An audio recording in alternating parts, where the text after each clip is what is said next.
Connaissez-vous Vitrolles en Luberon? Ce village de 197 habitants abrite le château du Grand Pré, une bâtisse abandonnée depuis bien longtemps. Deux passionnés ont décidé de la restaurer. Frédéric Poré et Sylvie Garat les ont rencontrés. Le château du Grand Pré retrouve une nouvelle jeunesse après un sommeil d'un siècle. Il domine toute la vallée de l'Aigle. Ses nouveaux propriétaires ont entrepris de le restaurer pour lui redonner son lustre d'antan. Comme l'eau était à ciel ouvert ici et qu'elle arrive comme ça pour aller jusqu'au grand bassin en bas, il faut le laisser comme un regard. Et puis on a la fontaine juste en dessous. Et c'était comme ça au 18e. Les murs de soutènement, terrasses, anciens bassins et jardins sont à reconstituer à l'identique. Thomas, tout à l'heure. À tout à l'heure. Et François Niforos et Xavier Chérico ne sont pas au bout de leur peine. À l'intérieur, le chantier est tout aussi colossal.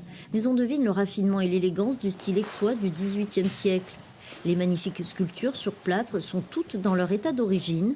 Patiemment, Jean-Louis, l'un des derniers gypsiers, commence par rénover les moulures. J'aime bien ce bruit quand vous faites ça.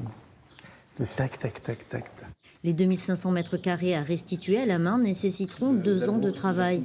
Pas de quoi le décourager, bien au contraire.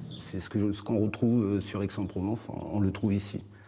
Mais avec des pièces vraiment exceptionnelles. Des petits détails qu'il faut vraiment avoir l'œil dessus pour s'en rendre compte, quoi. Il faut passer des heures et des heures pour comprendre les décors et regarder tout ce qui se passe à l'intérieur d'un décor, quoi. Non, c'est génial, hein. Ils étaient très très forts.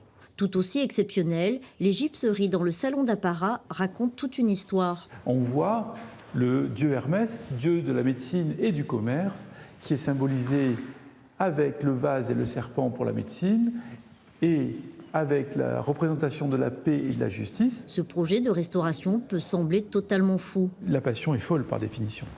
Elle n'est pas raisonnée, donc voilà, on s'embarque. Quand on est passionné, on s'embarque, et moi, le bateau sur lequel je suis monté, c'est celui-là.